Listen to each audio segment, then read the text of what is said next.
Hindi inaasahan ni Sergio na sa kanyang pagtulong sa matandang lalaki ay magsisimula ng magbago ang kanyang simpleng buhay. Ma, hindi ba sabi ko naman sa'yo magpahinga ka lang muna? Nag-aalalang wika ni Sergio sa kanyang ina matapos itong matumba dahil sa pagod. Anak, alam mo namang kailangan ko ding maghanap ng pera para may panggastos tayo. Kita mo namang nawala na ng trabahong papa mo. Sagot naman ng kanyang ina. Alam ko, ma, at nandito naman po ako. Huwag po kayong magalala. Bukas na bukas maghahanap ako ng pwedeng pagkakitaan. Sigurado ka ba, anak? Ang alam ko nagre-review ka para sa huling exam mo sa kolehiyo. Hindi ba? Baka makadistract sa'yo yun. Alam ko, ma, na mahihirapan ako. Pero, ma, hindi naman pwedeng gagraduate na ako tapos kayo pa rin gumagastos sa amin ng mga kapatid ko. Huminga ng malalim ang ginang bago sumagot. Responsibilidad naman kasi namin yun ng tatay mo. Pero, hindi din naman kita pipigilan sa mga gusto mo, anak. Basta ba'y sigurado kang kaya mo? Ngumiti si Sergio sa kanyang ina at tumango. Kakayanin ko po. Kapag nakapasa ako sa exam, ma, at makagraduate na papasyal po tayo sa maraming lugar. Kaya magpalakas lang po muna kayo ni Papa. Ako na munang bahala. Napangiti rin ng ginang at niyakap ang anak. Hindi maiwasan ni Sergio na mas lalo pang sumipag dahil sa mga magulang niya na ni minsan ay hindi siya pinapabayaan. Kapos man sa buhay ay masaya naman silang anim sa kanilang maliit na bahay. Panganay si Sergio at may 3 itong kapatid na maliliit pa, kaya kailangan talagang magtrabaho ng mga magulang nila para may pantusto sa araw-araw. Kinabukasan, maagang nagising si Sergio upang maghanap ng trabaho. Kahit kumain ng umagahan, ay hindi niya na nagawa at umalis na agad ng kanilang bahay. Hindi naman mahigpit ang schedule ng pasok ni Sergio, kaya may oras ito para makapagtrabaho. Isa pa, at malapit ng exam nila ay walang masyadong pinapagawa ang mga prof nila. Sa totoo niyan, ay hindi alam ni Sergio kung saan at paano magsisimula dahil wala naman itong alam na ibang trabaho kundi yung mga trabahong sakto lang ang kinikita at kaya ng isang estudyanteng kagaya niya. Pasensya na, iho, madami na kaming staff. Sorry, marami na kami rito. Ilan lang yan sa mga salitang nakukuha ni Sergio tuwing nag-a-apply. Mapakarinderya, mall, barbershop, palengke at iba pa. Ni isa ay walang nahanap na bakanteng trabaho si Sergio. Unti-unti na rin siyang nawawala ng pag-asa. Naiisip nito na sino naman kaya ang tatanggap sa kanya na isang estudyante pa at pwedeng hindi tumagal sa trabaho dahil may pasok. Napaupo munang binata sa isang waiting shed at uminom ng tubig. Ay nako, Sergio. Sino naman kayang tatanggap sa iyo Estudyante ka. Tapos walang alam. Baka malugi pa sila sa iyo. Bulong ni Sergio sa sarili. Maya-maya pa ay napatingin ito sa nagkukumpulang mga tao sa isang truck. Napagtanto ni Sergio na naghahanap ito ng mga trabahador para sa isang proyekto. Kaya naman ay nakipagsiksikan din ng binata sa mga taong desperado na ring magkatrabaho. Nang mapasulyap ang boss sa kanya, ay akala nito siya ang kukunin pero tuluyan ang nawalan ng pag-asa si Sergio dahil itinuro ng boss ang taong nasa tabi niya. Umakyat na yon sa truck at doon ay kumpleto ng workers na kailangan. Malungkot na umalis na rin ang ibang mga hindi pinalad sa trabaho habang si Sergio ay tilay bigong binata na naglalakad sa kawalan. Hindi alam ng binata kung saan siya dadalhin ng kanyang mga paa. Baka kapag umuwi siya ng may malungkot na balita ay mas lalo lang ipipilit ng kanyang ina na siya na lang ang magtatrabaho. Napabuga ng hangin ng lalaki at nagpatuloy sa paglalakad. Pauwi na sana ng binata nang mapadaan siya sa isang mamahalin na restaurant at tila'y nagkakagulo doon. Sige na, iho. Gutom na kasi ako. Baka may mga tira kayo dyan. Usal ng matanda. Hindi nga sabi pwede. Bakit ang kulit mo? Hindi hinihinging pagkain dito Binibili. Sagot naman ng guard. Naawa naman si Sergio dahil halata sa matanda na hindi pa ito nakakakain. Gusguso nito at halatang pulube kaya siguro ganun na lang ang pagtaboy ng guard sa kanya. Nagpupumilit pa rin ang matanda kaya kinaladkad na ito ng guard. Naawa si Sergio at agad na sinita ang guard na pahinto ito at pumasok sa loob. Okay lang kayo, Lolo? Tanong ng binata at inalalaya ng matanda. Oo, iyo. Salamat. Grabe naman ang guard na yun. Parang wala lang siyang lola at lolo man lang kung ganunin kayo. Hayaan mo na po. May mga ganyan tao talaga. Napubuntong hininga ang matanda at napansin niyo ni Sergio. Ay, oo nga pala. Hayaan na po natin siya. Nagugutom po kayo, diba? Sandali lang po dito muna kayo. Hindi na hinintay ni Sergio na sumagot ang matanda at dali-daling bumili ng makakain at inumin. Ito po, kumain po muna kayo. Inabot ni Sergio ang pagkain. Napatingin ang matanda at ngumiti. Napakabait mo naman, iho. Pagpalain ka ng Diyos. Kinuha ng matanda ang pagkain at tiningnan lang ito at sabay ngiti. Inakala ni Sergio na baliw ito dahil sa kanyang gawi. Ano po palang pangalan nyo? Tsaka wala po ba kayong pamilya? Bakit po kayo nangihingi doon? Ibinalik ng matanda ang tingin sa lalaki. Ako pala si Jose. Ang totoo gusto ko lang kumain sana eh. Ikaw, ano sanang gagawin mo? Baka may lakad ka pa't nakakastorbo ko. Sergio po. Ako po si Sergio. Ang totoo po niya, naghahanap ako ng trabaho. Ang hirap po kasi ng buhay. Pero mukhang hindi ko pa araw ngayon kaya wala akong mahanap. Matagal na napatitig ang matanda kay Sergio. Tila'y sinusuri niya ito. Trabaho ba? Sige, Sergio. Total, tinulungan mo naman ako. Tutulungan din kita. Nagtaka naman ang binata sa narinig. Ano pong ibig niyong sabihin? Bibigyan kita ng trabaho. Nakangiting pagsagot ng matanda. Gusto man sana ni Sergio nang umiti ay naging ngiwi ito. Dahil bakit naman sasabihin niyo ng pulubi sa kanya? Akala tuloy ni Sergio ay pinaglalaroan siya ng tadhana. Pero ihahatid mo muna ako sa mansyon ko. Tugtong ng matanda dahil hindi agad nakasagot si Sergio. Kamot ulo namang nag-aalinlangan ng binata. Baliw nga talaga ang matanda sa isip ni Sergio. Tumango na lamang ang lalaki dahil kung tutuusin ay wala na siyang alam na pupuntahan kaya ihatid niya na lamang ang matanda kung saan man ito nakatira. Nilakad lang ng mga itong pinakadulong bahagi ng bayan kung saan ay gubat ang dadaanan para makapunta sa isang malaking bahay. Natatawa na lamang si Sergio dahil totoo ngang baliw ang matanda at iniisip pa nito na sa kanyang malaking bahay. Nang marating ng dalawang mansyon, ay agad na nag-doorbell ang matanda na ikinagulat ni Sergio. Lolo, baka pagalitan tayo dito. Halika na po, umalis na tayo habang wala pang lumalabas. Ano ka ba, iho? Hindi sila magagalit sa akin. Tiwala lang. Pero Lolo, huwag na pumatigas ang ulo Halina po kayo. Hinawakan ni Sergio ang kamay ng matanda at dahan-dahan itong nilayo sa bahay. Pinipigilan siya ng matanda sa kanyang ginagawa, kaya nahihirapan ng lalaki. Saglit lang, iho. Dito talaga ang bahay ko. Lolo naman, ako mapapagalitan kung maabutan tayo ng guard dito mga tao dyan sa bahay. Dito nga kasi ako nakatira. Kulit mo naman eh. Lolo, tigilan mo na yan at iuwi na kit... Nahinto ang dalawa sa ginagawa at napatingin sa bumukas na gate. Lumabas doon ang napakagandang dalaga at tila'y may kung anong humaplos sa puso ni Sergio. Miss, magandang umaga. Pasensya na po sa storbo pero hindi po sinasadya ni Lolo na pakialaman ng doorbell niyo.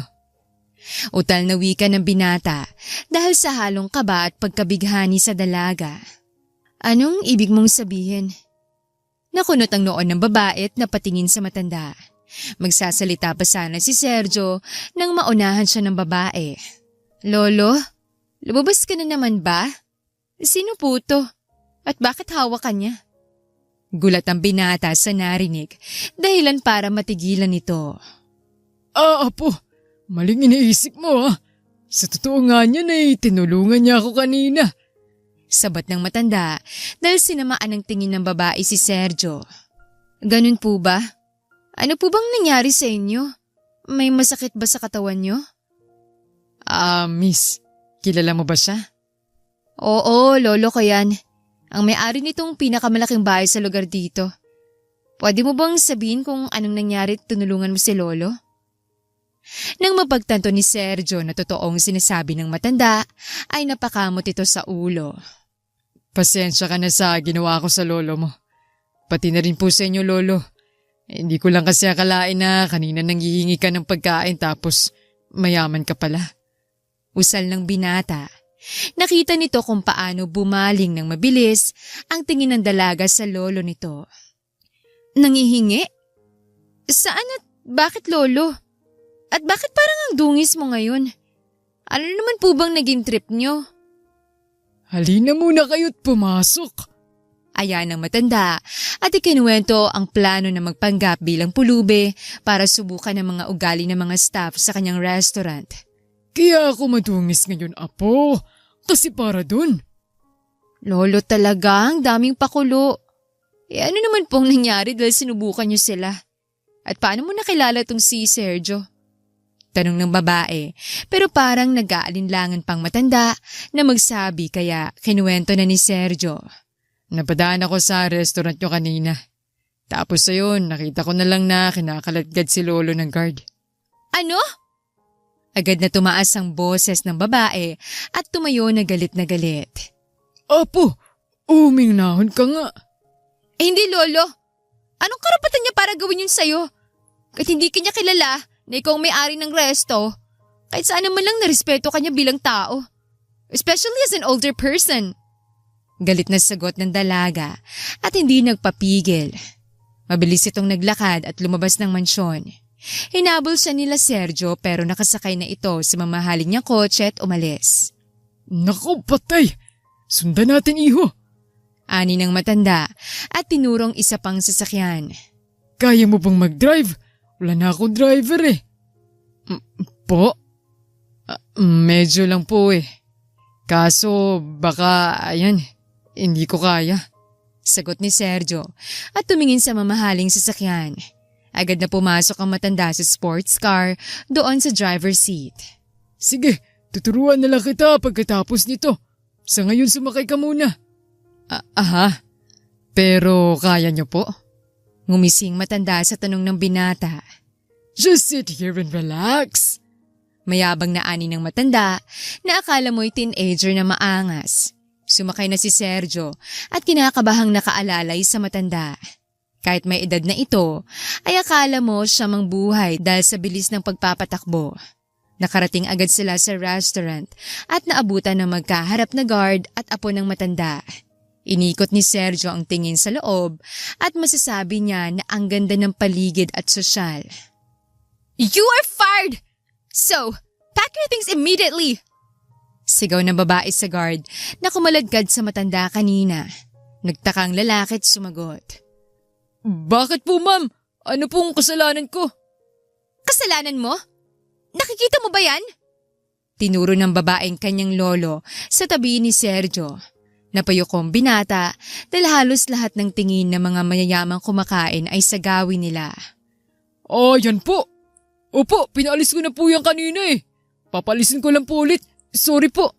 Sagot ng guard dahil akala niya ay ang kinagagalit ng babae ay may pumasok na pulubi.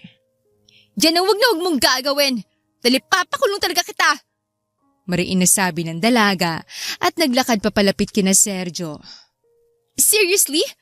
Matanda na to pero hindi mo nire-respeto? Ano klaseng tao kat kinalatkad mo pa siya kanina? Halata sa mga customer ang pagkadismaya sa guard. Agad na nakaramdam ng hiyang lalaki. And hindi lang yon. Okay, all staff, lumapit kayo rito. Tawag ng babae sa lahat ng staff. Para naman sa susunod ay respetuhin niyo to. Tinuro ng babaeng matanda. This is Mr. Jose Lupe, my grandfather and the original owner of this restaurant kung saan kayo nagtatrabaho. So please, show and give him some respect kung gusto niyong tumagal rito. Pag-aanunsyo ng babae. Gulat naman ng lahat, lalo na ang guard. Hindi nila inaakala na ang isang matandang gusgusin na ay mayaman pala at owner pa ng kanilang pinagtatrabahuan. Lahat ay yumuko at nagpakita ng respeto sa matanda. Agad na lumuhod ang guard sa harap ng matanda. Patawad po, hindi ko alam. Huwag niyo po akong tanggalan ng trabaho. Pagmamakaawa ng guard, pero umatras lang si Lolo Jose at ang apo niyang humarap sa lalaki. No! You should learn from your mistakes. Let's say na you deserve a second chance pero hindi sa amin manggagaling. Umalis ka na bago pa kita pakaladkad kagaya ng ginawa mo kay Lolo. Walang magawa ang guard dahil sa sinabi ng dalaga. Habang si Sergio naman ay nakamasid lang sa nangyayari. Napahanga ito sa babae dahil sa tapang nito at sa pagmamahal niya sa kanyang lolo. Nang makaalis ang guard ay humingi ng tawad ang babae sa ibang customers at bumalik na ang lahat sa kanya-kanyang trabaho. Ang galing ng apo ko, no?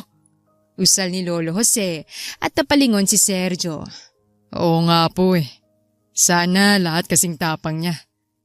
Nga po pala, dahil okay na po kayo, uuwi na rin po sana ako.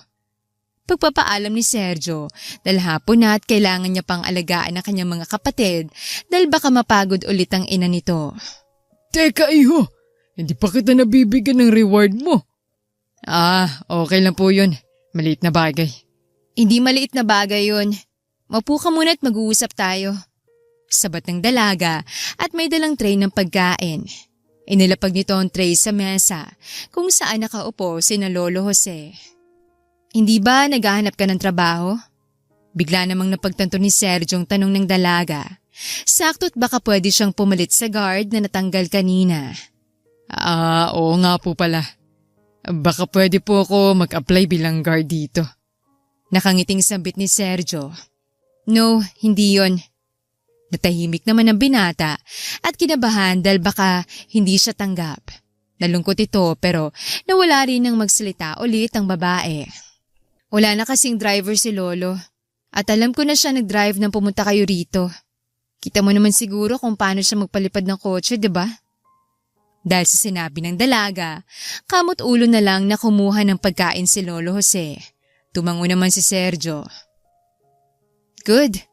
Hindi ko yun gusto at kahit sa tingin mo, kaya naman ni Lolo'y hindi. Lumalabong mata niya paminsan-minsan kaya delikado. Kaya kung pwede sana'y maging driver ka niya. Natahimik si Sergio na ikinatawa ng matanda. Huwag kang mag-alala. Kung di mo alam paano gamitin yung kotse kanina, maghahanap tayo ng kotseng kaya mo imaneho. Pwede rin naturuan ka ng apo ko. Suwestyon ng matanda at umagri naman ang dalaga. Dahil sa gusto na ni Sergio magkatrabaho, ay walang pag-alinlangan niya itong tinanggap. Good. Ihahatid ka na namin ngayon at ito, calling card ko. Mga basic info about me, nandyan kaya start ka na bukas ha? Inabot ni Sergio ang card at binasang pangalan. Oh, by the way, I'm Ramia Lupe. Mia for short.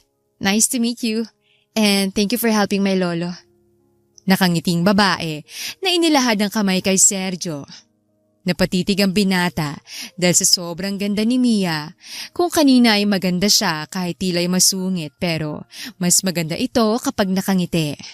Dahan-dahang inabot ni Sergio ang malambot na kamay ng dalaga at malawak na ngumiti. Abot-teng ang ngiti ni Sergio nang makauwi ito. Hindi maalis sa isip niya mukha ni Mia at ang malambot nitong kamay. Akala tuloy na kanyang ina ay nababaliw na ito dahil hindi siya makausap ng maayos. Huy anak, tama na yan at matulog ka na. Maaga ka pa bukas, diba? Tsaka, bakit pa ngiti-ngiti ka mula pa kanina? Natigil naman ang binata sa pagpapantasya sa kanyang boss. Nilingon nito ang kanyang ina na nagtataka. Wala lang po ma. Masaya lang ako dahil sa wakas may trabaho na ako. At hindi nyo na kailangan magdoble kayod. Sagot ng binata. Ngumiti ang kanyang ina at nilapitan siya. Salamat anak ha. At sana wag mong kalimutang mag-ingat ha. Lalo na pagbabiyahe kayo. Dasal muna bagong lahat ha. Opo mama. Huwag ka pong mag-alala sa akin. O sige na, matulog ka na ha. Tama na yung ngiti-ngiti na yan. Bye-bye, tulog na. Tumango si Sergio. Ikaw din po, ma. Good night. Umalis na ang kanyang ina at pumasok na ito sa kwarto, ganun din si Sergio. Hindi pa rin maiwasang mapangiti ni Sergio, lalo na tuwing nakapapikit siya ay mukha ni Remia ang kanyang nakikita. Napapailing na lamang ang binata dahil sa iniisip na sana'y laging nakangiting babae. Abot langit ang ngiti niya hanggang sa tuluyan na siyang nakatulog. Kinabukasan, maagang gumising si Sergio para mag-ayos at mag-ready para sa kanyang trabaho. Naka-uniform ito ng kanilang school dahil ang napagkasunduan nila ni Mia ay magtatrabaho siya habang nag-aaral. Ang gwapo mo naman sa uniform mo, iho! Bungad ni Lolo Jose at pinapasok na si Sergio sa loob ng mansyon. Mulero ka po talaga, Lolo. Sagot ng binata habang naglalakad sila papuntang kusina. Totoo naman kasi at hindi ako nagbibiro. Tanong pa natin kay Mia. Di ba, apo? Bulalas ng matanda at umupo na sa hapag. Agad na napatingin si Sergio kay Mia na busy sa kanyang laptop habang kumakain. Pero umangat ito ng tingin dahil sa narinig. Po, ano po yun, Lolo? Ay nako, busy ka na naman dyan. Sabi ko, apo, mas pumugi si Sergio dahil naka-uniform siya ngayon. Hindi agad nakasagot si Mia kaya napakamot si Sergio sa ulo. Wala po yun, ma'am. Nagbibiro. Yeah. Bagay na bagay sa'yo, Sergio. Ani ni Mia at bumalik sa pagtitipas sa kanyang laptop. Natigilan naman ang binata sa narinig. Ayun, sabi sa'yo, Sergio eh. Minsan lang magsalita ng ganyan ng apo ko kaya trust me, totoo yan. Pero maiba ako. Kumain ka na ba? Upo ka muna. Agad na umiling si Sergio. Opo. Kumain naman po ako. Ayusin ko na lang po muna yung sasakyan para pagkatapos nyo kumain, ihatid ko po kayo agad. Sure ka ba? Opo. Kayo, enjoy nyo lang po muna ang pagkain. Huwag ka masyadong gumalaw para hindi madumihan yung forma mo. Sayang kapugian. Tumango na lamang si Sergio at umalis na dahil hiyang-hiya na ito. Nang marating ni Sergio ang garahe, ay doon na ito nakahinga ng maluwag. Hindi kasi kinaya ng kanyang puso ang narinig na pagpuri ng dalaga sa kanya. May kung anong sayang naramdaman ng kanyang sarili. You're too early than I thought. Akala ko nagbibiro ka lang. Ay, kabayo! Gulat na ani ng binata dahil may biglang nagsalita sa likuran niya. Natawa ng mahina si Mia sa reaksyon ng lalaki. Hindi naman ako kabayo Magugulatin ka pala? Natatawang wika ng babae. Natigilan si Sergio habang tinititigan kung gaano kaganda si Mia habang tumawa. Hoy, ayos ka lang ba? Oo naman. Nagulat lang ako. Hindi ko napansin na sumunod ka pala rito. Kaya pala. Anyway, aalis na rin kasi ako. I have work pa. So, ikaw na bahala kay Lolo Hatid mo lang siya ngayon sa kumpanya, then pumasok ka na sa klase mo. Tapos sunduin mo siya kapag uwian nyo na. Tapos kung wala ka namang pasok, ipasyal mo si Lolo if saan niya gusto. Kagaya lang ng pinag-usapan natin. May personal assistant naman si Lolo sa loob ng company kaya kung may kailangan si Lolo, siya na bahala. Basta wag mo kakalimutan ang role mo. Mahabang litanya ni Mia. Napangiti naman si Sergio at mabilis na tumango. Yes po, ma'am. Maakaasa kayo. At tungkol po pala sa kotse. Saan ko po ito iiwan kapag nahatid ko na si Lolo Jose? Una muna sa lahat, huwag mo na akong tawagin na ma'am kasi ayoko. Pangalawa, dalhin mo ng kotse sa school mo para diretso ka na agad kay Lolo pag uwian nyo na. Nagulat naman si Sergio sa sinabi ng babae. Po? Dadalhin ko to? Tinuro naman ni Sergio ang isang sports car. Oo naman, hindi mo naman siguro itatakbo yan, diba? Agad na umiling ang binata. Hindi po. Hindi lang ako makapaniwala. Salamat po Mia. Walang anuman. Basta gawin mo lang ng maayos ang sinabi ko. Hindi ako magdadamot. Salamat talaga. Ang bait niyong maglolo. Kaya hindi nakakapagtaka na umaangat pa kayo lalo sa buhay. Lalo ka na. Isipin mo, successful mo na ngayon. Malalim na pagkakasabi ng binata na napansin rin ng dalaga. Tama si Lolo. Pogi ka sa uniform mo. Kaya mag-aral ka ng mabuti at magsipag pa. Alam ko nga angat ka rin. Huling sinabi ni Mia at umalis na.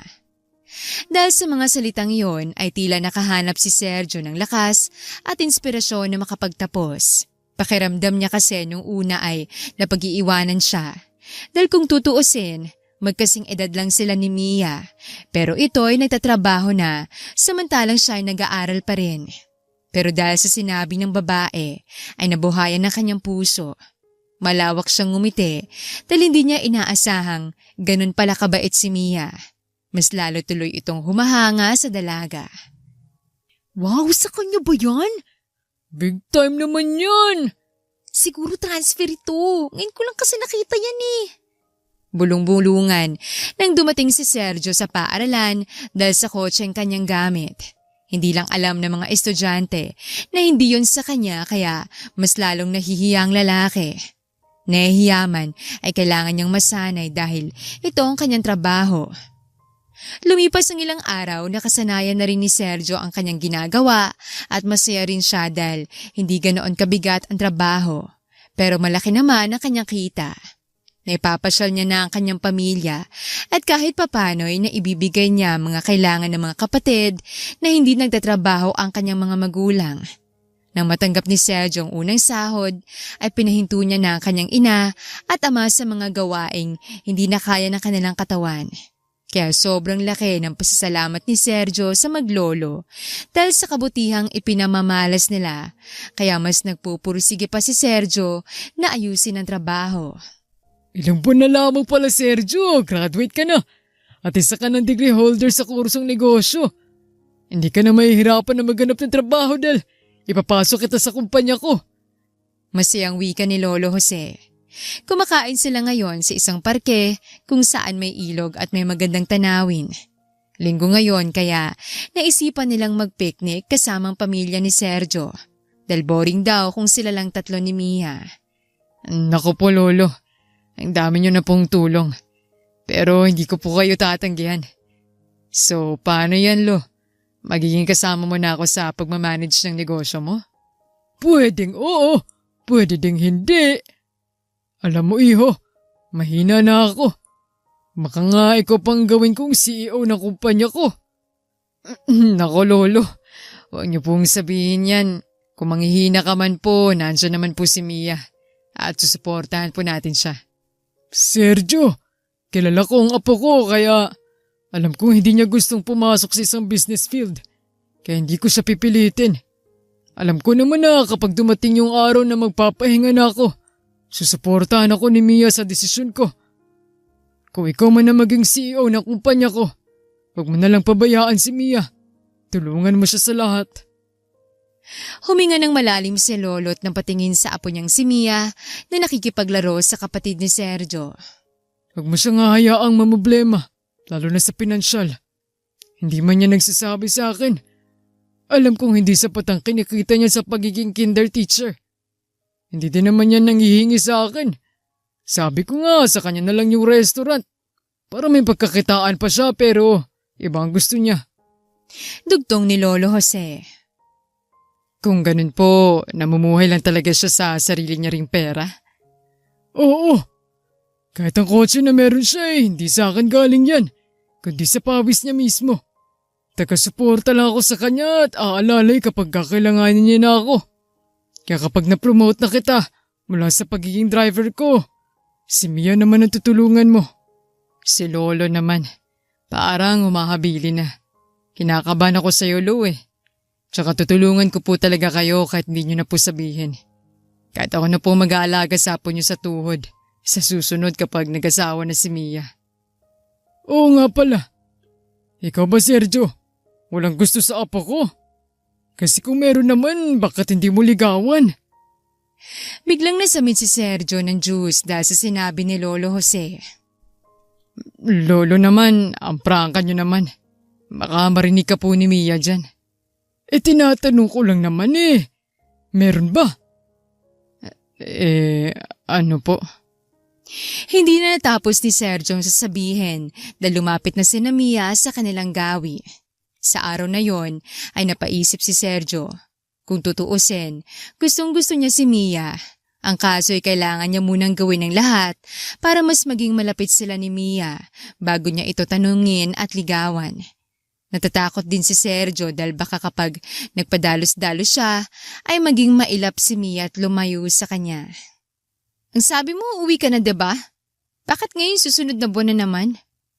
Napahinto si Sergio sa paglilinis ng sasakyan nang marinig ang boses ni Mia na parang galit. Pinuntahan niyang babae na nasa gilid ng pool at may kausap sa telepono. Bahala ka sa buhay mo! Huling sinabi ng babae at pinatay ang tawag. Saktong pagtalikod nito ay nakita niya si Sergio kaya gulat itong napahinto. Okay ka lang, Mia? Hindi sumagot ang dalaga at umupo na lamang sa gilid ng pool habang nilalarong paa sa tubig. Lumapit si Sergio at sinabayan niya ang trip ng dalaga. Kung may problema ka, huwag ka mahiyang magsabi sa akin ha. May kinig ako. Malumanay na wika ng lalaki. Napabuntong hininga si Mia bago lumingon kay Sergio na kanyang katabi. Sergio, may girlfriend ka na ba? Nanlalaki naman ang matang tumingin si Sergio sa babae. Aha? Ako? Oo, wala naman. Bakit? Wala lang, natanong ko lang. Yun ba ang problema mo? Mabilis namang napailing si Mia. Hindi yan. Ay, sige na nga. Ganito kasi yun. Business course ka, diba? Tumango naman si Sergio. So okay, ganito. Kung sakaling magka-girlfriend ka, paano mo imamanage ang time mo sa work at sa girlfriend mo? Mas pipiliin mo bang malayo sa kanya o i-risk mo ang trabaho para makita siya kahit ilang minuto lang? Parang may pinaguhugutan na tanong si Mia sa lalaki. Walang pagdadalawang isip naman na sinagot yun ni Sergio. Oo naman. Wala nang mas importante pa para sa akin kundi mga mahal ko sa buhay. Yung trabaho, nandyan lang yan. Yung oras na pwede kong makasama sila ay limitado. Kaya oo, pipiliin ko siyang makasama. Napahinto naman ang dalaga sa narinig. Tila yon ang sagot na gusto niyang marinig na hindi niya inaasahang kay Sergio niya maririnig. May gagawin pa pala ako. Salamat sa concern mo, Sergio pero okay naman ako. Bye-bye. Nagmamadaling umalis si Mia. Napaisip naman si Sergio sa kinilos ni Mia. Hindi maiwasan ni Sergio na isiping baka may kasintahan ng babae, kaya niya yun tinanong. Biglang nakaramdam ng kirot sa puso si Sergio sa ideyang may nagmamay-ari na kay Mia. Sa bagay, wala naman siyang magagawa kung meron nga talaga dahil sa kagandahan ba naman na taglay ng babae, tiyak na marami itong manliligaw at madali lang itong magkaka-boyfriend. Dahil sa nangyari, mas lalo lamang natakot si Sergio na ligawan ng dalaga, bukod doon ay nanliliit ito sa kanyang sarili dahil sino nga ba siya para magustuhan ng isang mayaman at napakagandang babae. Kinagabihan, uuwi na sana si Sergio. Pero as usual, inaya na naman siya ni Mia na doon na lamang maghapunan. Tumango lamang ang binata at tahimik na kumakain. Napansin yun ng maglolo na parang lumulutang ang isip ni Sergio. May problema ka ba, iho? Tanong ni Lolo Jose pero umiling lamang si Sergio at kumain ulit ng tahimik. Hinayaan na lamang siya ng dalawa. Pagkatapos kumain ay nagpaalam na rin si Sergio. Hindi na siya kinulit ni Lolo Jose dahil baka pagod lang ito kaya hinayaan niya. Pero habang naglalakad si Sergio palabas ng gate, may tumawag sa kanya. Sergio! Dahan-dahang napalingon si Sergio. Ayos ka lang ba talaga? Parang kanina lang ikaw tong nagtatanong sa akin ng ganyan. Baka sa boses ni Mia ang pag-aalala. Tinitigan siya ni Sergio na para bang bigo ang mga mata. Oo naman. Pagod lang ata ako. Ganun ba? O sige, umuwi ka na. Tsaka magpahinga. May pasok ka bukas, no? Wala kami pasok bukas. May gagawin kasi yung prof namin. Busy sila this week. Thank God. Kapag nakapagpahinga ka na ng maayos, pwede mo ba akong samahan bukas? Hindi din naman naalis si Lolo bukas so hindi mo siya kailangang ihatid. Napalitan naman ng pagtataka ang ekspresyon ni Sergio. Ano kasi, may event kaming mga teachers for tomorrow. Wala akong kasama eh. Si Lolo ayaw niya kaya ikaw yung naisip ko. Bakit hindi yung boyfriend mong isama mo? Agad na napatakip ng bibig si Sergio nang sabihin niya yon. Ha? Boyfriend? Eh hindi, oo, samahan kita bukas. Sorry. Natatarantang ani ni Sergio. Natawa naman si Mia sa naging mukha ng lalaki. Akala ko pa naman, ayawan mo ako. Tsaka wala akong boyfriend, no? Kunwaring masungit na sagot ng dalaga. Totoo ba, Mia? Nawala ka pang boyfriend? Wala pa. Totoo yan. Parang alanganin nga eh. Bakit? Anong alanganin? Basta. Tomorrow itetext kita. Ingat. Hindi na hinintay ng dalagang sagot ng lalaki at tumakbo na papasok ng mansyon. Naiwan man na nagtatakang isip ni Sergio ay nakahinga naman ng maluwag ang kanyang puso. Akala talaga nito ay mawawala na siya ng pag-asang mahalin ng babae. Ang gwapo mo naman ata, anak. Pagpuri ng ina ni Sergio. Naku si mama, nabola pa. Nag-ayos lang ng konti po. Sus, may date ka ba, anak? Napahinto si Sergio sa pagsusuklay ng buhok at hinarap ang kanyang ina. Mama, wala po. Sasamahan ko lang si Mamiya. May event kasi siya kaya ako nakaganito. Pagpapaliwanag ni Sergio at umayos ng tayo upang mas mapagmasdan ng kanyang ina ang suot nitong long sleeve na polo at slacks na black. Sus! O sige na nga, ayan, sabi mo eh. Pero anak, hindi mo ba nagugustuhan si Mia? Ang alam ko, magkasing edad lang kayo. Mama naman eh. Saka na po natin pag-usapan yan. Uy, hindi ba kasagot ng hindi? Alam mo nak, bagay kayo. Sana ligawan mo na. Natigilan saglit ang binata at sinagot ang ina. Kapag graduate na po ako, kukunin ko ang pagkakataon. Sa ngayon, ayokong isipin niya na baka nagustuhan ko siya dahil sa yaman nila. Sige na po, nag-text na siya. Aalis na po kami. Ngumiti lamang ng malawak ang kanyang ina at kinawayan siya ng makapasok na ito ng sasakyan. Kagaya ng plano, sinundo ni Sergio si Mia sa mansyon nito. Pumasok siya sa loob upang hintayin si Mia sa pag-aayos at para na ring formal silang magpaalam na dalawa kay Lolo Jose. Ang gwapo mo naman, iho! Ayan ka na naman, Lolo Jose. Hindi naman kasi ako nagbibiro. O ayan na pala si Mia. Hindi na pinansin ni Sergio ang pangaasar ng matanda at agad na lumingon kay Mia. Parang naistatwa naman ng lalaki sa kanyang kinatatayuan nang mapagmasdan ang dalaga. Sobrang ganda nito sa suot niyang black dress. Mas lalong nakita ang kanyang kagandahan dahil nakatali ng buo ang kanyang buhok.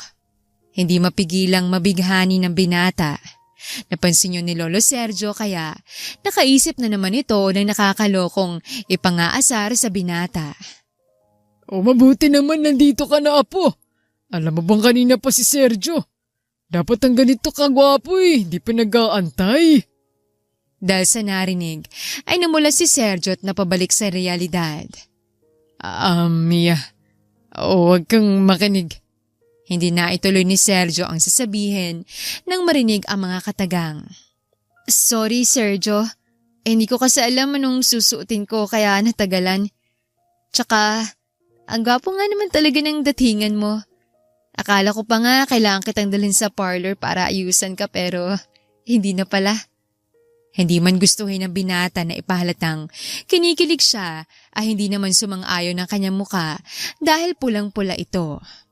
Okay lang naman, Mia. Tara, aalis na tayo. Baka ma-late ka pa. Lolo Jose, alis na po kami ah. Utal-utal na sagot ng binata. O sige iyo, ikaw na bahala kay Mia ha. Huwag mong pabayaan yan. Natatawang ani ng matanda. Tumangulang si Sergio at lumabas na para pumunta ng sasakyan. Takang-taka man ay sumunod na rin si Mia na may ngiti sa labi. Buong biyahe papunta sa venue kung saan gaganapin ang event nila Mia ay tahimik lamang ang dalawa sa loob ng sasakyan. Mabuti na lang at hindi ganoon kalayo kaya nakarating agad sila. Hapon na rin naman sila umalis kaya magdidilim na rin ang paligid nang pumasok sila sa yayamaning hotel. Kahit first time doon ay hindi naman pinahalata ni Sergio na ngayon lang siya nakapasok sa isang mamahaling establishmento. Kahit papaano ay nasanay din naman siya sa bahay nila Mia dahil sa ilang buwan niya roon.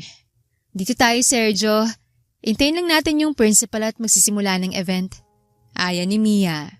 Unay nahihiya pa si Sergio dahil mukhang mga profesional ang kanyang kasama pero hinawakan siya ni Mia sa kamay ay hinila papunta sa uupuan nila. Biglang nakaramdam si Sergio ng kilite sa kanyang puso. Sobrang lakas din ang pintig nito dahil sa paglapat ng palad ni Mia sa kanyang kamay. Parang ayaw pa nitong bitawan ng dalaga. Ilang minuto rin ang inantay nila bago mag-umpisa ang naturang event. Wala namang bago at parang tipikal lang rin namang party. Kainan, tawanan, kwentuhan sa iba't ibang bagay at tuksuhan. Yan lang rin naman ang naging ganap sa buong gabi. Hanggang sa dumating ng oras ng sayawan. Wala ka bang partner, Mia? Napalingon ng babae kay Sergio at nahihiyang ngumiti. Wala hindi dumating. Mabuti na lang kasama kita. Kasi kung hindi, mukha akong kawawa dito. Sagot ng dalaga at tumingin sa ibang guro na nagsasayaw. Naramdaman ni Sergio na gusto din yung gawin ni Mia. Uminom muna ng tubig ang binata at buong tapang na tumayo. Pumwesto ito sa harap ni Mia at inilahad ang kamay sa dalaga. Bakit? Nagtatakang tanong ng dalaga. Pwede ba kitang isayaw? Hindi man aminin, ay kitang-kita sa mukha ng babae kung gaano ito kasaya nang ayain siya ni Sergio. Walang pagdadalawang isip na inabot nito ang kamay ni Sergio at pumagitna sila sa mga nagsasayawan rin. Nung unay nakatayo lamang si Sergio sa harap ng dalaga, tila hindi alam ang gagawin kaya natatawa na lamang na kinuha ulit ni Mia ang kamay ng lalaki at inilagay ito sa bewang niya. Ayan, dyan mo ilagay. Tapos ito, dito. Bulalas ng babae at pinulupot ang mga braso sa leeg ni Sergio. Pagpasensyaan mo lang Hindi kasi ako marunong. Lakas umaya. Hindi din naman pala marunong. Just kidding. Hindi ako marunong pero titry ko. Napansin ko kasi gusto mo sumayaw. Tsaka para na rin may silbing pagsama ko dito. Buong pusong usal ng lalaki at dahan-dahan na silang sumayaw. Napatitig ang dalaga sa sinabi ni Sergio. Salamat pero hindi lahat ng ginagawa namin sa'yo kailangan mong ibalik. Sapat na sinamahan mo ko dito. And I didn't expect you to be like this. Hindi ako nahihirapan sa'yo. Ang gaan mo kayang kasama. Walang anuman. Gusto ko lang rin namang gawin ang lahat ng makakaya ko para sa inyo ni Lolo Jose. Alaki ng oportunidad na binigay niyo sa pamilya ko. Lalo na sa akin. Maliit lang na bagay yun. Ganyan naman kasi dapat ang ginagawa natin kapag nakakatanggap tayo ng blessings. Dapat i-share. Yan ang tinuro ng mga magulang ko sa akin. Oo nga, Mia. May ba ako Pwede ko ba malaman kung nasaan na mga magulang mo? Bakit si Lolo silang kasama mo? Umiwas ng tingin ng dalaga at ngumiti ng konti. Ayun lang, wala sila rito sa Pinas. Nasa ibang bansa dahil rin sa business pero alam ko namang mahal nila ako. Kaso ayun lang.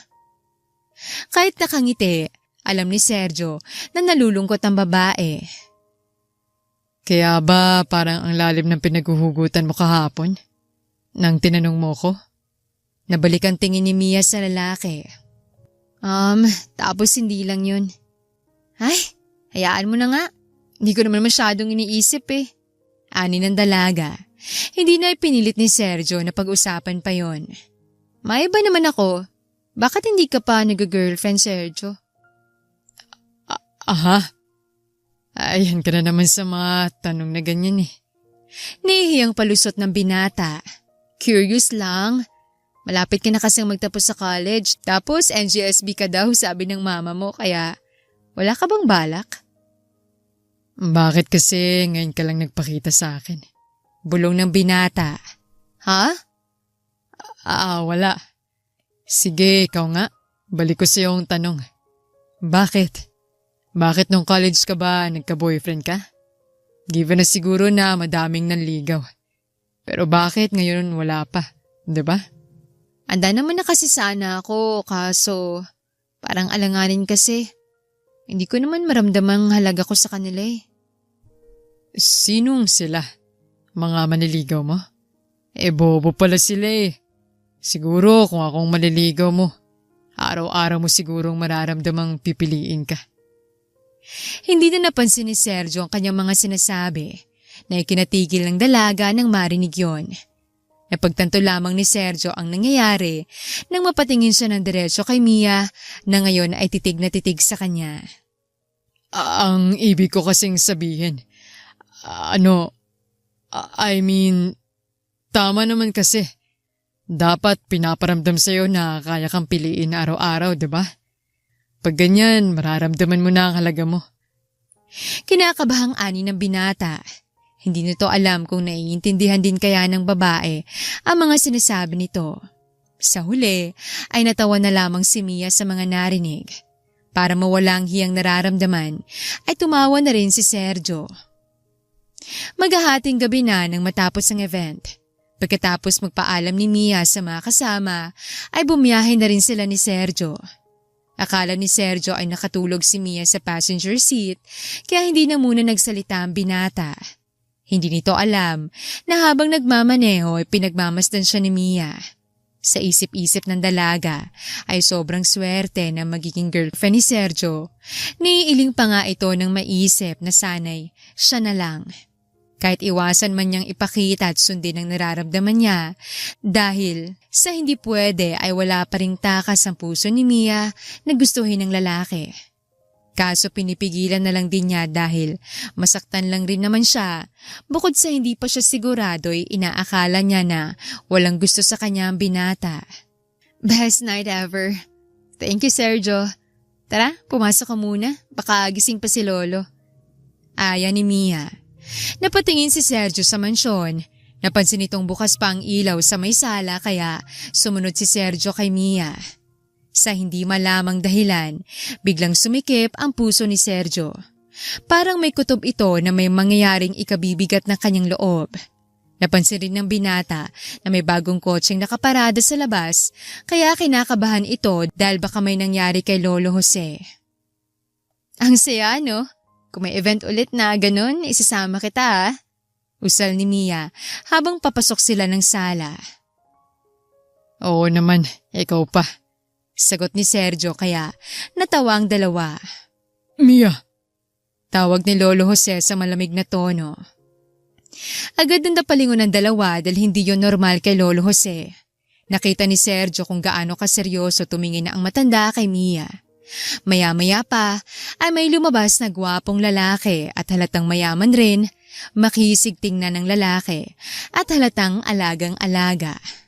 Mia! Oh God! Akala ko kung ano nang nangyari sa'yo. You don't answer my calls and text. Babe, I know you're mad at me because I wasn't able to be with you in your event pero I'm here na. Sunod-sunod na usal ng lalaki at lumapit kay Mia para yakapin ito. Kumirot ang dibdib ni Sergio. Bukod sa tinawag niya si Mia ng babe, ay niyakap pa niya ito na parang nagsasabing akin si Mia. Biglang nanliit si Sergio sa kadahilanan na baka boyfriend ito ni Mia at hindi lang sinasabi sa kanya dahil sino nga ba siya. Pagod ako now, Cyrus. Let's talk tomorrow. Lo, matutulog na ako and... Tumingin si Mia sa kinatatayuan ni Sergio pero gulat ito nang wala na roon ng binata. Kakaalis lang. Nagsabi na. Hindi mo yata narinig. Sagot ni Lolo Jose na para bang nasasaktan para kay Sergio. Napagtanto ni Mia na dahil sa gulat na naririto na ang maniligaw niya ay napatulala ito. Bakit? Sino ba yung lalaki kanina? Bakit mo siya kasama? Hayaan mo si Mia. Hindi mo naman siya girlfriend para gumanyan ka. Si Sergio yun, kaibigan ko. Sagot ni Lolo Jose. Halatang ayaw nito sa lalaki. Lolo Jose, hindi pa. Hindi ko pa girlfriend si Mia pero malapit na. Napangisi na lamang si Lolo Jose at umalis na sa harap ng dalawa. Umakyat na rin si Mia at hindi pinansin si Cyrus. Kinabukasan, maagang nagising ang babae para maabutan si Sergio kung sakali dahil maagang pasok nito. Lo, hindi ka po sinundo ni Sergio? Hindi naman ako aalis kaya hindi ko na pinapunta dito. May pasok din yun. Sagot ng matanda at hindi gaanong pinansin ng dalaga. Nakaramdam naman ng inis si Mia pero hindi niya mawari kung dahil ba sa inasal ng kanyang lolo o dahil hindi niya nakita si Sergio. Lumabas ang dalaga sa garden pero napansin nito na nakaparada ang kotse ang ginagamit ni Sergio sumundo sa kanyang lolo kaya bumalik ulit siya sa loob. Lo, pumunta ba si Sergio dito? Bakit nandun yung kotse niya? Yun ba? Gulat nga rin ako eh. Kagabi pa ata yan nandyan, iniwan niya. Tinext ko lang siya eh. Ha? Hating gabi na kami dumating kagabi Naglakad lang siya pa uwi? Hindi ba niya alam na delikado tapos ang layo pa nun? Reklamo ni Mia, pero wala na siyang narinig sa kanyang lolo kaya mas lalong nakaramdam ng inis ang dalaga. Padabog na umakyat ulit si Mia sa kwarto nito at sinubukang tawagang si Sergio. Ilang ulit niya itong tinawagan pero hindi sumasagot kaya nagagalit na ito. Iti-text na niya sanang lalaki pero napagtanto nitong kanyang nagiging reaksyon. Para siyang girlfriend na hindi sinasagot at iniiwasan ng kanyang kasintahan. Nang kumalma ay bumalik sa pagkakahiga si Mia. Tawang-tawa naman si Lolo Jose habang pinagmamasdan ang kinikilos ng kanyang apo. Siya mismong nagsabi kay Sergio na wag na munang pumunta ng 1 linggo at mag-aral ng mabuti pero ang totoo niyan ay gusto niya lang paaminin ang kanyang apo sa totoong nararamdaman nito. Alam ni Lolo Jose na napipilitan lang si Mia na hayaang maligaw si Cyrus sa kanya dahil para may ipakilala lang siyang lalaki sa kanyang mga magulang dahil kung wala ay baka sila na mismong pipili ng lalaki at baka ipakasal pa siya rito. Pero nang dumating si Sergio ay naging iba ang mga kilos ni Mia. Kung noon ay umaangat lang ang mga kilay nito tuwing humaharap sa lalaki. Pero nung si Sergio naman ay biglang umamo. Kaya naman napagpasyahan ni Lolo Jose na subukan kung ano nga bang nararamdaman nito para kay Sergio. Mag-iisang linggo na ring pabalik-balik si Cyrus sa mansyon pero dahil naiinis ang dalaga na wala si Sergio ay naibubuntong nitong galit kay Cyrus. Sa kabilang banda, busy naman si Sergio sa pagre-review dahil malapit na ang kanilang final exam. Gusto niyang patunayan kay Mia na magtatapos siya kahit yun na lang para hindi madismaya ang babae sa kanya. Kung wala na siyang pag-asa sa babae ay okay lang pero hindi niya ito bibigoin. Mia, di ba paborito mo tong pizza? Binili ko pa yan mismo sa restaurant na gustong-gusto mo. Ani ni Cyrus pero inikot lamang ni Mia ang kanyang mga mata. Pwede ba Cyrus? Marami akong ginagawa. Baka gusto mong umuwi na muna. At pwede ba? Huwag kang punta ng punta dito. Wala ka na bang trabaho? Nainis naman ang lalaki at padabog na tumayo. Ano ba Mia? Noong nagtatrabaho naman ako, galit ka kasi hindi ako makauwi. Ngayon na wala na akong trabaho, galit ka pa rin. Ano bang gusto mo? Umalis ka na. Sinabi ko naman sa'yo nung nakaraan, di ba? Huwag ka nang manligaw. Itigil mo na. Dahil lang hindi kita nasamahan sa party nyo? My God, Mia! May trabaho ko nun. Kaya nga, doon ka na sa trabaho mo. Puro ka trabaho. Puro ka trabaho, trabaho. Ikaw to naniligaw sa akin pero parang ako pa yung naghahabol. Kung ganyan lang din naman pala, edi sana hindi ka pumasok sa ganitong sitwasyon kung hindi mo kayang gampanan ng maayos. Hindi mapigilang taasan ni Mia ng boses ang lalaki dahil inis na ito. Hindi na sumagot si Cyrus dahil alam niya kung anong pinaguhugutan kung bakit nagkakaganon si Mia. Niyakap na lamang niya kaagad ng babae para mapakalma ito. Tahimik naman si Mia at napapikit na lamang ng mata upang pigilan ang inis sa lalaki. Nang makahugot ng lakas para itulak na si Cyrus sa pagkakayakap nito sa kanya, ay natigilan siya dahil sa kanyang pagmulat, nakita niya si Sergio na nakatingin sa gawi nila. Biglang nawala ang inis ni Mia at ngumiti ng pagkalapad-lapad. Nakita nitong parang may lungkot sa mga mata ni Sergio, pero dahil sa labis na tuwa, hindi niya nagaano binigyan ng mali siya yon. Sergio! Tawag ng babae at agad na tumayo. Lolo Jose, ito na pong pinapabili niyo. Usal ni Sergio at dire-diretsyong tumungo sa gawi ng matanda. Buti naman at nandito ka na. Halika, kakainin natin to. Aya ni Lolo Jose at pumunta na sila ni Sergio sa kusina. Pinili ni Sergio na huwag pansinin si Mia, hindi para respetuhin ang pagsasama nila ni Cyrus, kundi para mawala ang nararamdaman niyang sakit, lalo ng selos.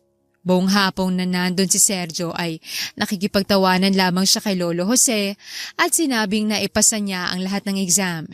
Iniimbitahan niya ang matanda na pumunta sa graduation nila upang masaksihan nito ang pagtatapos ni Sergio na hindi mangyayari kung hindi dahil sa kanilang pagtulong. Sa buong kwentuhan ay nakikinig rin si Mia dahil nasa sala lang naman sila ni Cyrus. Walang imikang dalaga dahil nasasaktan ito na hindi siya pinapansin ni Sergio. Samantalang si Cyrus naman, akala'y nagtatampo pa rin si Mia sa kanya. Natapos ang kwentuhan nila Sergio, ay nagpaalam na itong uuwi dahil dumilim na rin ang paligid. Salamat po, Lolo Jose. Aasahan ko po kayo, ha? Oo naman, iho. Darating ako. Mag-ingat ka sa pag-uwi. Ako rin po, Lolo. May emergency lang sa kumpanya. Alis na rin ako, Mia, ha? Babalik rin ako. Hintayin mo ako, ha? Sabat naman ni Cyrus, pero mahina lamang na tumangong babae sa kanya. Napangisi na lamang si Mia dahil wala talagang pag-asa na magbabago si Cyrus at pipiliin siyang makasama kahit trabaho pa ang magiging kapalit. Sige rin po, Lolo. Mia, alis na ako, ha? Salamat. Kaswal lamang na usal ni Sergio at agad na tinalikuran si Mia, hindi na kinaya ng babae at sinundan si Sergio na naglakad palabas. Ramdam ng lalaki na nakasunod si Mia sa kanya pero hinayaan niya lamang ito, baka dahil inihahatid lamang siya hanggang sa gate. Ngunit napansin ni Sergio na parang walang balak si Mia na bumalik pagkalagpas nila ng gate kaya doon niya nanilingon ng babae na masamang-masama palang titig sa kanya. Bakit, Mia? Saan ka pupunta? Gabi na, alis ka pa? Tanong lang lalaki pero inis lamang siyang tiningnan ng babae at nanatiling tahimik. Sige. Uwi na ako, ha. Mag-text ka lang kapag kailangan mo nang magsusundo. Hindi na inantay ni Sergio na sumagot si Mia at aalis na sana ito pero napatigil din nang tumaas bigla ang boses ni Mia. Bakit ka ganyan? Bakit mo ko iniiwasan? May ginawa ba ako? Bakit ka lumalayo, ha? Sergio? Unti-unting nilingon ni Sergio si Mia na ngayon ay naluluha pero bakas pa rin sa mukha nito ang labis na inis na may halong pagkasabik. Hindi kita iniiwasan, Mia. Anong tawag mo sa ginagawa mo, ha? Akala mo ba hindi ka nakakasakit? Hindi ka man lang nagpaalam sa akin ng maayos. Una, anong hinatid mo ako? Tapos nung hindi ka nagsabi sa akin na magpo-focus ka sa pag-aaral kaya hindi ka bumalik rito. At ngayon ka nga lang bumalik, aalis ka na naman ng hindi man lang maayos? Parang batang singhal ni Mia sa lalaki. Mia, sorry. Tuluyang napaiyak si Mia. Pare-pareho kayo? Puro sorry tapos hindi naman babawi sa akin. Akala ko iba ka sa kanila, Sergio. Hindi na napigilan ni Sergio ang sarili kaya lumapit siya sa babae. Gusto mo bang malaman, Mia? Oo, lumalayo ko. Oo, umiiwas pero hindi dahil may kasalanan ka kundi dahil sa akin mismo. Dahil nasasaktan ako kasi hindi ka para sa akin. Ito lang ang paraan ko para makaiwas sa gulo. Dahil alam ko sa sarili ko na kapag nakikita ko kayo ng boyfriend mo, hindi ko mapigilang magselos na dapat hindi ko maramdaman. Napalitan ng pagtataka ang ekspresyon ni Mia. Boyfriend?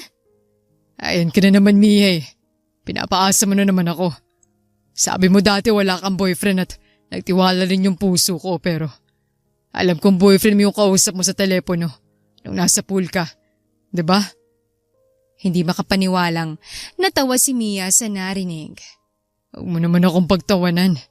Nasasaktan na rin ako, Mia. Natatawa ako kasi nasasaktan ka sa mga bagay na hindi naman totoo. Oo, si Cyrus yung kausap ko sa telepono. Galit ako nun kasi siya itong maniligaw ko pero hindi ako pinapahalagahan. Kaya nga kita tinanong nun, 'di ba? Kung pipiliin mo rin yung taong mahal mo kaysa sa trabaho. Sagot ni Mia. Hindi nakaimik si Sergio dahil dahan-dahan niyang napagtanto ang mga sinasabi ni Mia. Oo, nasasaktan ako noon kasi pakiramdam ko, hindi naman talaga ako mahalaga. But then, here you are. Ikaw tong nagsabing pipiliin ako kahit ano pang dahilan kasi mas importante yung mga mahal mo, 'di ba? Pero iniiwasan mo na ako. Nilalayuan mo. Hindi na natapos ni Mia ang sasabihin na bigla siyang niyakap ni Sergio. Mas lalong lumakas ang paghikbi ng babae. Mahal kita, Mia. Pasensya ka na. Nagpatala ako sa nararamdaman ko. Hindi ko man lang inalam ang totoo. Kasi hindi ko alam kung may pag-asa ba ako sa'yo. Pasensya ka na. Kumala si Mia sa pagkakayakap ni Sergio. Pinunasan naman ng lalaki ang luhang nasa pisngi ng dalaga. Mahal rin naman kita, Sergio. Kaya huwag mo sana akong iwan. Please. Ikaw lang nagparamdam sa akin ng ganito kaya sana ikaw rin ang huli kong mamahalin. Hinawakan ni Sergio ang magkabilang pisngi ng babae. Pangako, Mia.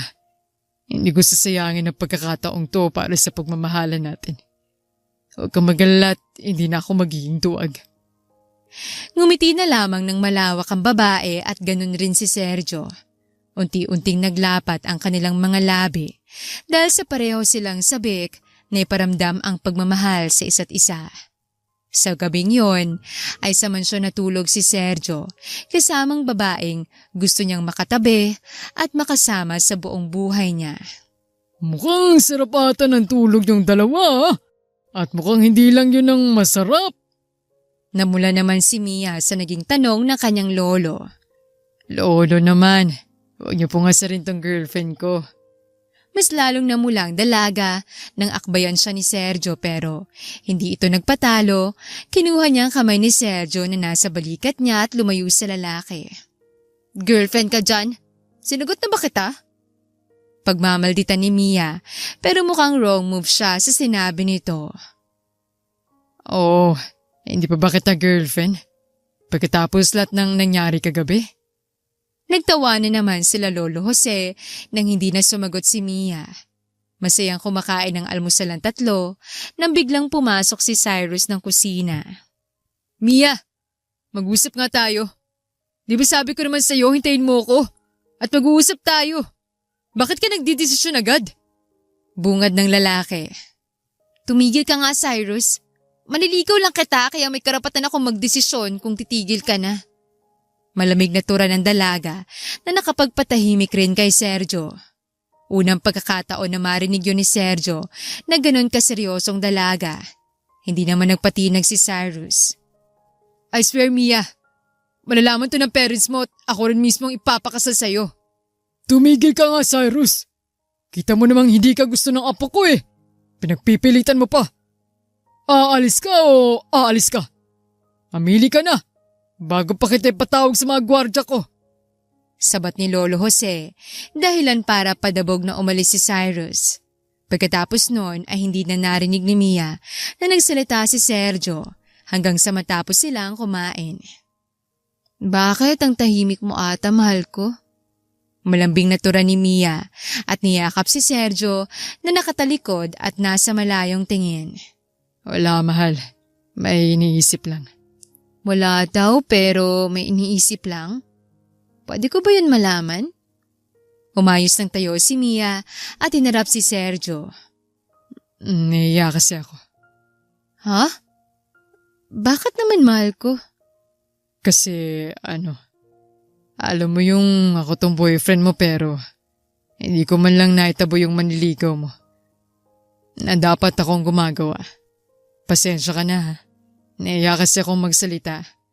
Lalo na walang-wala ako kung ipagkukumpara kay Cyrus. Mahabang litanya ni Sergio at napabuga ng hangin. Napangiti na lamang si Mia dahil naiintindihan niya ang nararamdaman ng nobyo. Alam mo, minahal kita, Sergio, dahil sa kung sino at anong klaseng tao ka. Hindi lang dahil sa estado mo, kaya mo ba ako ipagtanggol sa lahat. Mahalaga sa akin yung taong pinapahalagahan din ako. Kita mo kung gaano kami ni Lolo. Ikaw ang nakilala kong lalaking magmamahal sa akin, kagaya ng ipinaramdam ni Lolo Jose. Kaya kahit sino at ano ka pa, tanggap kita. Sinsiradong usal ni Mia. Hinawakan niyang magkabilang pisngi na kanyang nobyo at hinalikan siya sa labi ng mabilis lang. Huwag kang manliliit sa sarili mo, dahil proud ako sa'yo. Dugtong ng dalaga at niyakap naman siya ng mahigpit ni Sergio. Lumipas ang ilang araw at dumating na ang pinakaaantay ni Sergio na araw, ang kanyang pagtatapos. Sobrang saya ng binata dahil sa wakas, nakamit niya ng bagay na matagal na niyang inaasam at ngayon ay may 2 taong dumagdag sa kanyang buhay at naging tulay pa para sa tagumpay na nakamtan niya ngayon. Salamat, Lolo Jose. Salamat sa pagtitiwala sa akin. At ikaw rin, Mia. Mahal ko. Salamat. Naku, ano ka ba, Sergio? Ilang pasasalamat na ang sinabi mo at okay na yun. Saka hindi din naman dahil sa kasibagan mo hindi ka naman ahantong sa ganito. Tama si Lolo, mahal. Ikaw may pinakamalaking parte kung bakit pinapalad ka sa buhay. Kahit na. Basta sobrang salamat talaga sa inyo. Pagpipilit pa rin ni Sergio kaya natawa na lamang sina Lolo Jose at Mia. Ganon din ang kanyang mga magulang. Ngayon ay nagsiselebrate ang mga ito sa pagtatapos ni Sergio sa kolehiyo nang biglang may lalaking pumasok ng restaurant nila Lolo Jose at galit na tinawag si Mia. Mia! Ano itong nalaman ko na? Boyfriend mo itong naging driver ni Lolo Jose? Mataas ang boses na tanong ni Cyrus. Tumayo naman ang lahat at hinarap siya ni Mia. What kind of attitude is this, Cyrus? Ganito ka ba pinalaki ng pamilya mo? O ng pera? Ang lakas na loob mo namang mag-eskandalo dito. Mia! Nandito ka para gisingin ka. Nababaliw ka na ba? Papatuloy isang kagaya mong mayaman sa isang driver lang. Sasagot pa sana si Mia kay Cyrus pero pinigilan siya ni Sergio at sila ni Lolo Jose ang humarap sa lalaki. Oh, I think ikaw tong driver, ano? Look at you. Kakagraduate mo lang pero ang lakas ng loob mong agawin si Mia eh. Hamak na mahirap ka lang. Oh, bakit? Sobrang nakakaya ba dahil naagaw lang ng isang driver sa'yo ang katulad ni Mia? Kaya ka nagkakaganyan? Kasalanan ko ba yan? Baka naman kasi mas gwapo ko sa'yo. Pangasar ni Sergio kay Cyrus dahilan para mamula ito sa galit. Susugudin na sana niya ito si Sergio nang pumagitna na si Lolo Jose. Excuse me lang, Cyrus. Hindi ka naman naging boyfriend ng apo ko pero dinaig mo pang asawa niya kung makareklamo. And to tell you this, Sergio is not my driver anymore. Sige, naging driver ko nga siya ano naman? At least ang success na makukuha niya ngayon galing sa pinaghirapan niya. Hindi dahil sa umaasa siya sa ibang tao, kagaya mo. Mahabang litanya ni Lolo Jose na mas lalong ikinagalit ng lalaki. At ito pa pala, umalis ka na kung ayaw mong tanggalin kong share mo sa kumpanya. Magbigay galang ka sa bago niyong CEO. Ang bastos mo. Inakbayan naman ni Lolo Jose si Sergio at nagngitian ang dalawa. Walang magawa si Cyrus kundi ang umalis. Proud namang nakatingin si Mia sa kanyang nobyo na ngayon ay confident na at hindi hinahayaan ng sariling apihin ng iba. Ilang buwan ang lumipas at magaling nang humawak ng negosyo si Sergio. Hindi nabigo si Lolo Jose sa bagong CEO na kanyang pinili. Sa ngayon ay nakatira na ang pamilya ni Sergio sa mansyon kasama nila sina Lolo Jose at Mia. Gusto rin sana nilang bumukod pero mas masaya sila kung magkakasama silang lahat. Happy birthday, mahal ko. Napahawak si Mia sa kanyang puso. Nang pagpasok niya ng mansyon ay may sorpresa si Sergio para sa kanya. Naiiyak namang lumapit si Mia sa nobyo at niyakap ito. Salamat, mahal. Akala ko talaga nakalimutan mo. Pwede ba yun? Di ba sabi ko sa'yo, makalimutan ko na ang lahat, wag lang yung taong mahal ko. I love you. I love you too. And actually, hindi lang yan ang sorpresa ko. Ani ni Sergio at lumayo ng konti kay Mia. Kinakabahan man ay nilakasan niya ang loob at tumingin muna kay Lolo Jose para kumuha ng hudyat nito. Tumango si Lolo Jose kaya ngumiti si Sergio at dahan-dahang lumuhod. Inilabas ng binatang isang kahon at binuksan ito sa harap ni Mia. Tumambad ang singsing na dahilan para mapatakip ng bibig ang babae. Mia, mahal. Alam ko parang masyadong mabilis ang lahat. Pero hindi ko na kasi gustong hayaan pa na mawala ka sa akin. Kasi ikaw naman talaga ang gusto kong makasama habang buhay. Kaya bakit ko pa patatagalin, diba? Naluluhang usal ni Sergio.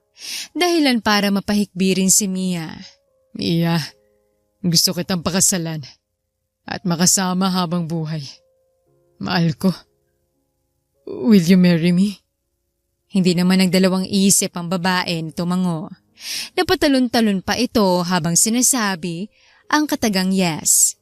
Natatawa man ay hindi rin mapigilan ni Lolo Jose na mampaluha sa sobrang saya. Ito ang pinaka-inaantay niyang oras at araw. Ang makitang ready na ang kanyang apo kung sakali man ay kailangan niya ng lumisan. Alagaan mo nang mabuti si Mia, Sergio. Yung mga sinabi ko sa iyo noon, ha? Huwag mong kakalimutan. Malalim na pagkakabigkas ni Lolo Jose. Oo naman, Lolo Jose. Saka wag nga po kayong ganyan.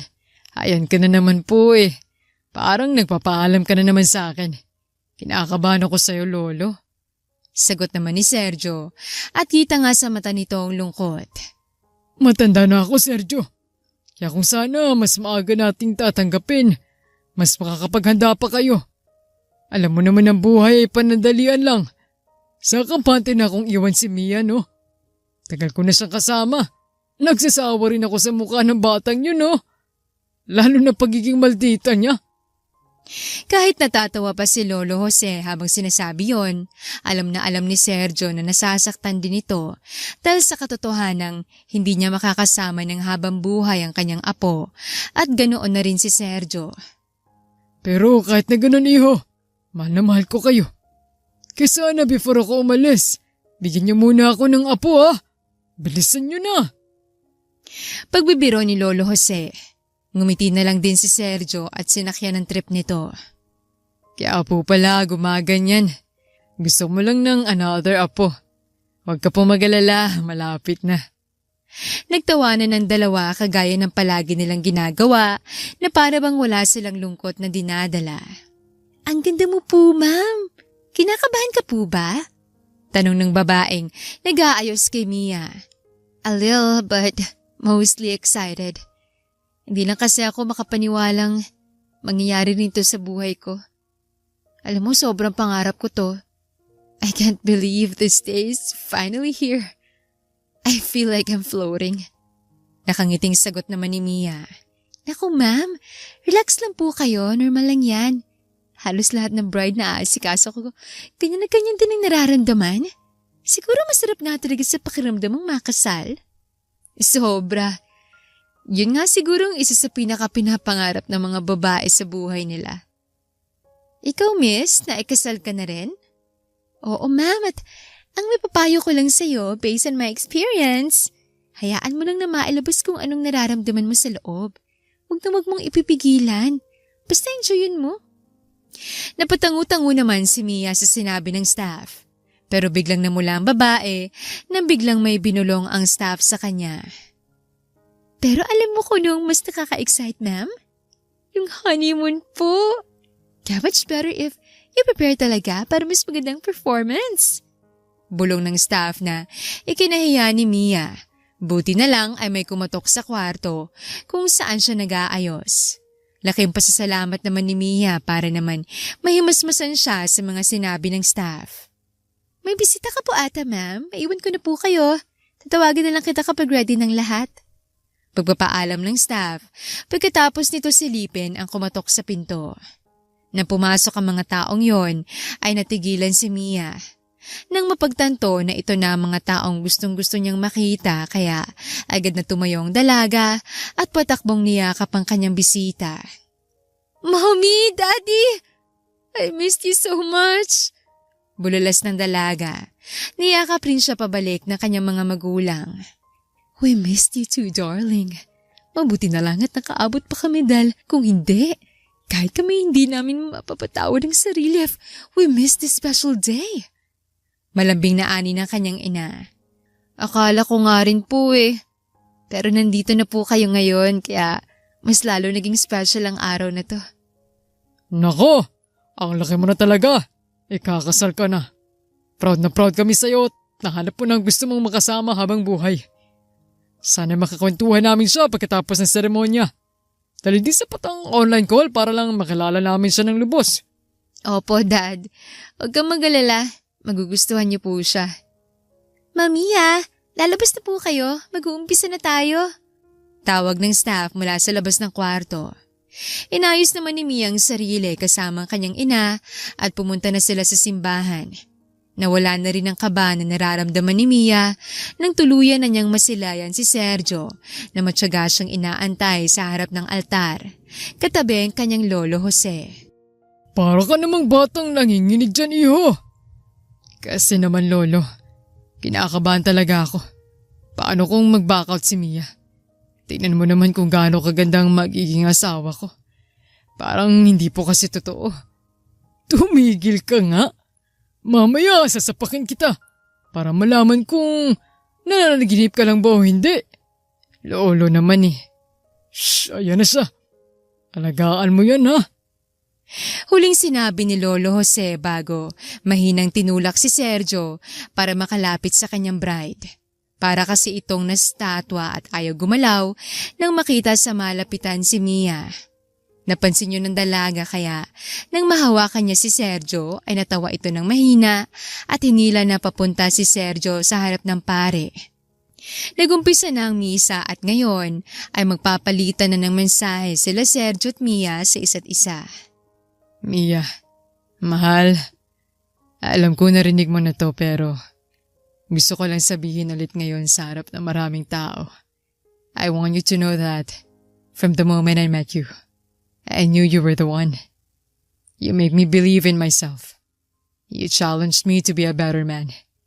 And you filled my life with joy I never thought possible. Kahit ang mga nangyayari ngayon, pakiramdam ko'y panaginip lang. Pero alam ko na para sa'yo, possible ito. And I trust you. I promise to love you, cherish you, and support you through every adventure life throws our way. Nanginginig pa ang boses na sinabi yon ni Sergio. Ngumiti naman si Mia. Sergio, mahal. Sa totoo lang, ganun din ang nararamdaman ko. Pero totoo talaga to dahil nagmamahalan tayo. Gusto ko lang malaman mo na I love you so much. You're my best friend, my lover, my soulmate. You make me feel safe, secure, and utterly adored. I promise to stand by your side through thick and thin, in sickness and in health, for richer or for poorer, until death do us part. Pagpapahayag naman ni Mia ng kanyang damdamin. Matapos sa kanilang vows, ay inanunsyo na ng pari na ngayon ay ganap na silang mag-asawa. Napuno ng hiyawan ng simbahan nang hinalikan na ni Sergio si Mia. Pagkatapos ng seremonya, ay formal na nagpakilala si Sergio sa pamilya ni Mia, ganun rin ang pamilya ni Sergio. Hindi nakaligtas ang bagong kasal sa pang-aasar ni Lolo Jose. Nang hindi na nakayanan ng dalawa, ay nagpaalam na mga ito at kunwari ay tatakbuhan na si Lolo Jose. Natatawa na lamang si Mia at masayang pinagmasdan ang kanilang pamilya na nag-uusap. Dahil sa mga pangyayari ay nauna nang pumasok si Mia sa hotel room nila ni Sergio. Gusto na kasi nitong makapagbihis ng preskong damit. Maya-maya ay sumunod na rin si Sergio. Napuno ng katahimikan ng paligid nang saktong paglabas ni Mia ng CR ay siyang pagpasok naman ni Sergio sa kwarto. Namula naman ang dalaga ng maalalang nakatuwalya lang siya at wala ni anong suot na damit. Tapos ka na? Gusto mo na bang matulog? Nihiyang tanong ni Sergio. Hindi pa naman. Hintayin sana kita. Magbihis ka na para makatulog na tayo kung gusto mo. Tura naman ni Mia. Para tuloy silang baliw na nahihiya sa isa't isa. Hindi naman yon pinagpatuloy ni Sergio, bagkus ay naglakas loob ito para lapitan si Mia. Hindi kasi pangtulog ang gusto ko, Mia. Nangaakit na usal ni Sergio. Napalunok naman si Mia at nakaramdam na kung anong init pagkatapos siya hawakan ni Sergio.